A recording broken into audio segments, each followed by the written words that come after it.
Hello, my History 157 students. This is Dr. Donald Earl Collins. Welcome to the course. Welcome to Summer 2022 OL1 course in U.S. History from 1865 to the present. Um, Welcome. So here we are. This is week one, and we're starting with the aftermath of the Civil War, and we're starting on multiple fronts around this, right? So I want to make sure that it's clear right from the get-go that yes, you have a textbook. Yes, it gives you a general overview of stuff. No, you don't need to listen to me to try to answer some of these questions. I try to keep them fairly simple and straightforward because it's a survey level course and you're not really given a lot of material to work with other than the textbook. The textbook covers a lot. The textbook's not God, right? Neither am I, right, for that matter, right? But it's just an overview course, and because it's an overview course, there's a lot of stuff missing.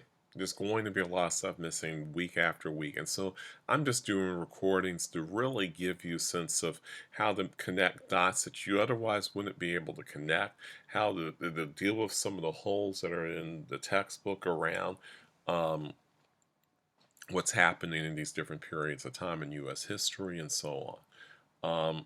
It helps. I just finished teaching the History 461 course in African American history, which I hadn't taught in like 4 or 5 years, even though I teach African American history in another school known as American University.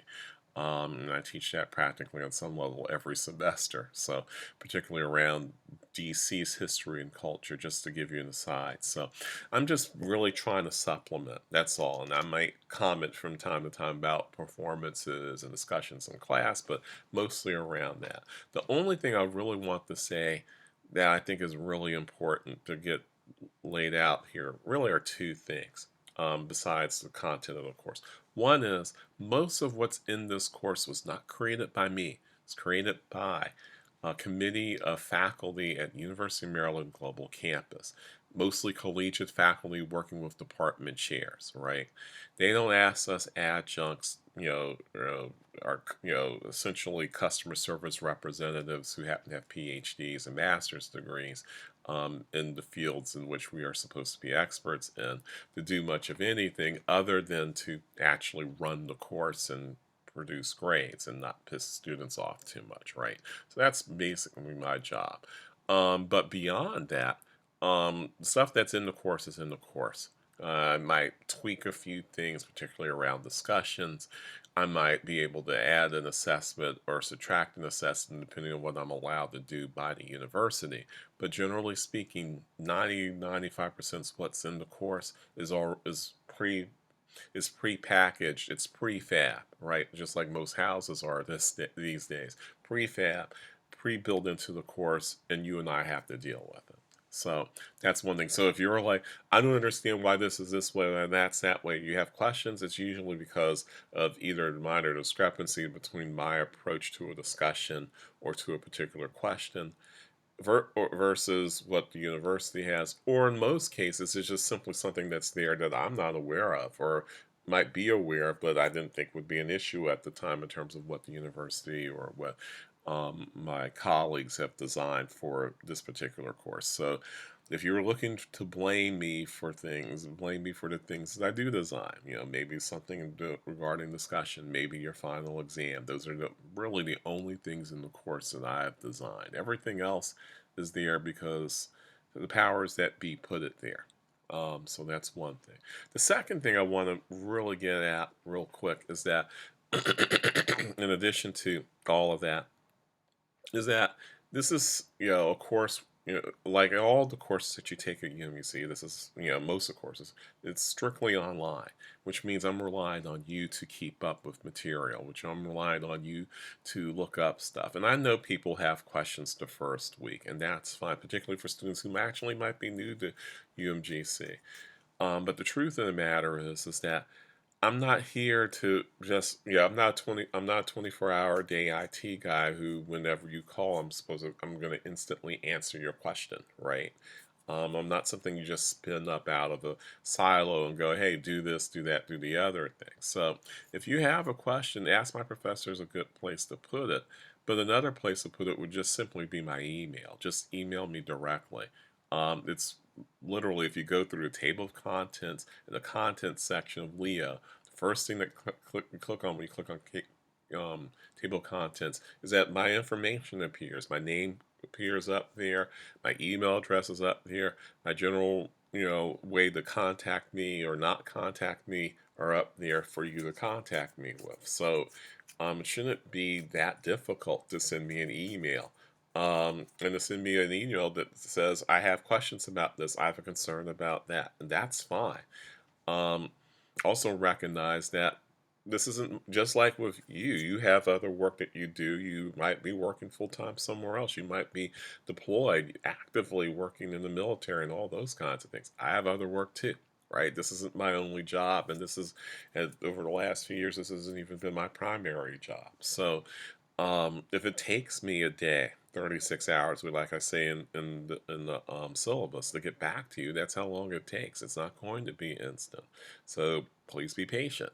You know, I have a myriad of things that are going on in my life that, just like you do. So I'd appreciate it if folks weren't expecting answers about stuff before class starts, or like an hour into the class, that either could be easily looked up by reading the syllabus. After all, you have a syllabus quiz this week, and part of that is to make sure that you learn what's in the syllabus.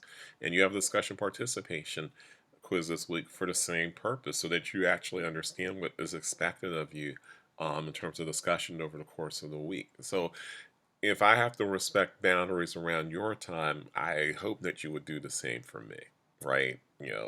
I know I'm teaching the course I'm responsible for, but I'm not available 24/7. Just like you shouldn't be available 24/7, right? They're just the same thing. So there's that. So let me concentrate very, very briefly about this week one. Week one really is where most historians see the pivot of U.S. history, right around the U.S. Civil War, and the significance as sort of like this grand event where most historians now agree has not been changed in textbooks yet. This is why I talk about these things. Most historians generally agree about 750,000 Americans died during the Civil War. I know it says 620,000 in the textbook, and another 500,000 or million, between 500,000 million or so were maimed or injured in some way, physically, mentally, spiritually, otherwise, right? The number is closer to 750,000 because not everyone was accounted for, right? A lot of people died from disease. Half of all the people who died in the Civil War died from disease. And so maybe sometimes the doctor said died from dysentery, died from diphtheria, died from typhoid, died from tuberculosis, and those sorts of things. But the reality is, if you are injured on the field, if you're in the field with mosquitoes and other pests, you will tend to have disease. And since most diseases are contagious, you'll generally pass it on to other people. So even if you're just marching and you get bit by a mosquito that has yellow fever or malaria and you die of malaria or yellow fever, technically that's a casualty. Just because some Confederate soldier didn't shoot at you doesn't mean you didn't die, right? You died of something. And you died serving in the military, so by definition, that is a casualty. It should have been counted, but it didn't. And so when historians who looked at this in detail have, other scientists looked at this in more detail, they figured that about approximately 750,000 people died in the Civil War. But no matter how you slice it, 620,000, 750,000. The truth of the matter is that's a lot of people, right? In today's America, that would be 7.5 million people dead, right? We're talking 31 million Americans living in the 1860s versus 340,000 in the 2020s. That would be 7.5 or so million people dead. Today's numbers. That's a lot of people. But apparently we have the ability to not imagine numbers in a way that is so, in such a macabre way. So we end up going, oh, that's not too bad. We've been doing that in other contexts too. When this is significant stuff, lots of people are dying, right? For no good reason. And I'm not trying to remind people of the pandemic. I'm just trying to remind people that we have a tendency as a country to minimize death, when death is always around us, because we're also a very violent country, and that's just a fact. I don't care what statistic you use to try to figure that one out, but the truth of the matter is, it's a violent country. We're very, very violent for a first, world industrialized, post-industrial, super advanced country like ours. And that was the case 150, 160 years ago too. And so when you start thinking about the significance of property loss, destruction of railroads and factories, maiming and killing of hundreds of thousands of people. When you think about whole cities being burned to the ground, like Atlanta as part of the Civil War. When you think about Confederates terrorizing Washington, D.C. to the point where Washington, D.C. literally had 93 forts in it at one point, ringed around the entire area that is Washington, D.C. to protect the nation's capital from invasion from the south and from the west of Virginia, right? And, battles in Pennsylvania, folks trying to cross over to New Jersey to fight, battles in southern Indiana, and in Kansas, and in Missouri, and in Mississippi, and in Alabama, and in Tennessee, and parts of Kentucky, in Texas, in Arkansas, in Louisiana, to be sure. When you think about naval battles and all of those other things, that's a lot in terms of destruction and death and so on and so forth. And make no mistake, the reason why the Civil War happened was not because of states' rights.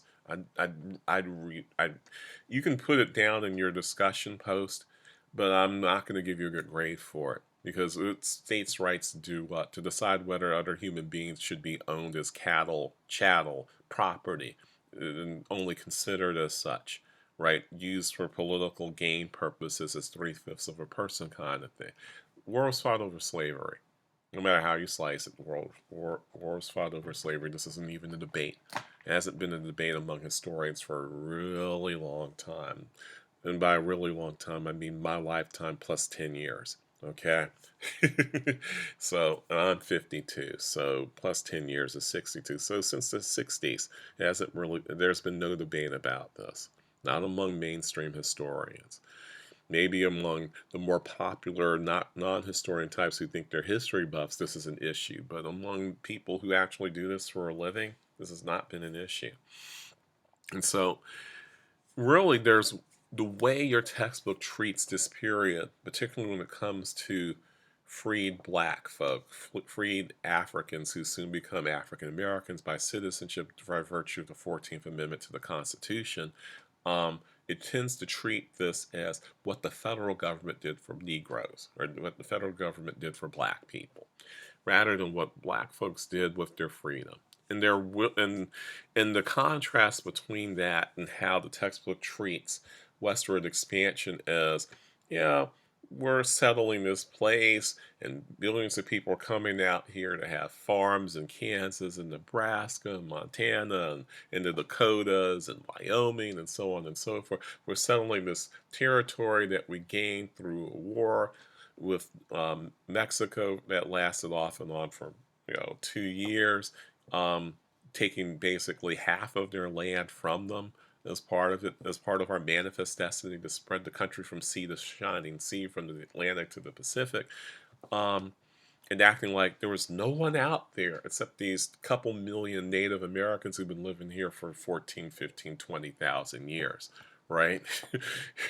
And over the course of basically a quarter century between the tail end of the Civil War and 1890, we reduced the population down to about 250,000 indigenous people and put them on the worst, least arable, farmable land this country had at the time.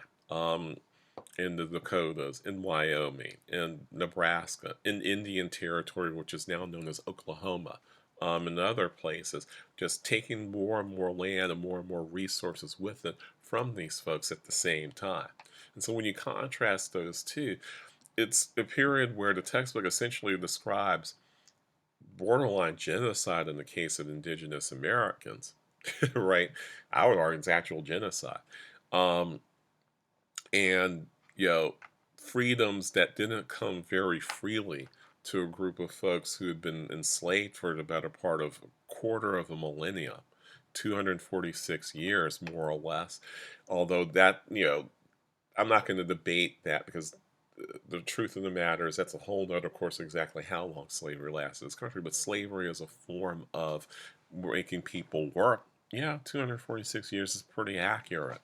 Um, so those 4 million people end up no longer being enslaved. And so they have to figure out what to do with their lives. And so that includes things like finding family that have been sold into other states, kids that have been ripped from the arms of mothers and dads to become slaves in another state. Maybe the mom and dad lives in Georgia, Alabama, and the kids now live in Louisiana or Texas, and so they might go searching for them, or the kids might go searching for their parents, hoping that they're still alive. Since most slaves didn't make it to the age of 60, only 4% of all slaves lived to age 60. So if those enslaved folks hopefully are alive, that's a family reunion. You know, people who couldn't legally marry, but in essence were married, ripped from each other, living on different plantations. That's part of what would have happened. Family reunions and putting families back together. Looking for new work arrangements. Most folks left their plantations. Might have ended up working on another plantation as a sharecropper or a tenant farmer, but they didn't. But they would have left to work somewhere else under someone else who didn't own them for the most part. There are exceptions to that, of course. There's certainly those African Americans, newly African Americans, freedmen and freed women who would have ended up with that arrangement. But for the most part, that's what you're talking about. And I'm also talking about folks who would have fought by virtue of the 13th, 14th, and 15th Amendments, we've also fought for representation for new as part of delegations to create new state constitutions, um, where not only is slavery abolished, but public schools are created. And so you get the creation of public schools in the South for the first time, but not just any old kind of public schools, segregated public schools. They fought for segregated public schools.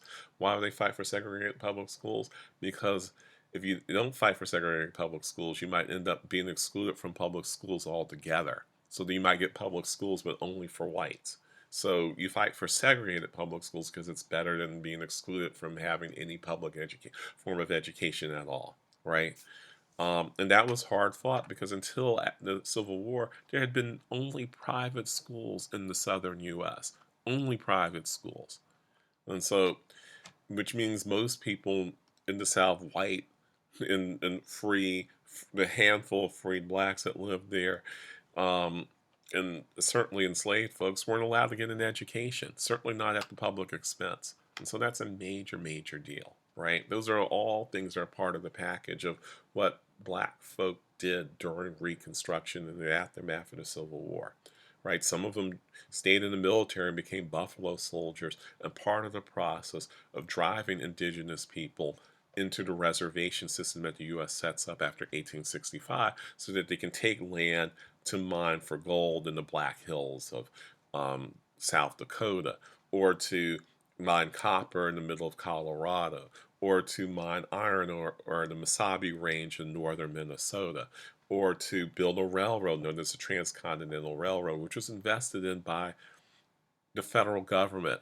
The federal government paid for most of that. Yeah, the Homestead Act helped pay for that because you were selling land that wasn't theirs at 5 cents an acre, and in return, that money went into helping build the Transcontinental Railroad. So you want to talk about corporate welfare? Here's your first example of corporate welfare, by the way. Just throwing that out there for you to think about too, right? So all of this is happening in a country that is simultaneously and going through the end of the first industrial revolution and beginning of the second one with heavy industry like steel and mass coal mining, and the beginning of drilling for oil and all kinds of other things in terms of what we call heavy industry. We'll talk about that more in week 2, but I just want to give you a setup to let you know that this wasn't happening separate and apart from all this other stuff that's going on in the country too. Mass migration of Irish and German Catholics to the U.S. is happening in the 1850s. It's also happening in the 1860s as well. So all of this is going on, even though the main theme of this week is around Reconstruction of the South, blacks being free for the first time and what they did with their freedom, and simultaneously indigenous Americans basically facing a form of racist genocide in the process of the process of quote unquote settling land and basically making it land so that white settlers could grow food and have farms. Don't think of it just as that. Think of it also as so that mining companies can come in and mine for gold, mine for silver, mine for copper, mine for iron ore to supply the goods necessary to make the second industrial revolution happen in the U.S. It's also about corporate welfare too. It's not just a little house on a prairie here and you know Bonanza there and seven brides for seven brothers. That's all nice and fine and good, and that's also part of the history of the West. But it's also slaughtering hundreds and hundreds of thousands of indigenous people to do so, through the military. It's also about protecting corporate interests so that people can make money hand over fist for building railroads and telegraphs and other things out west. So that's all part of the package that is the beginning of the U.S. history from 1865 to the present.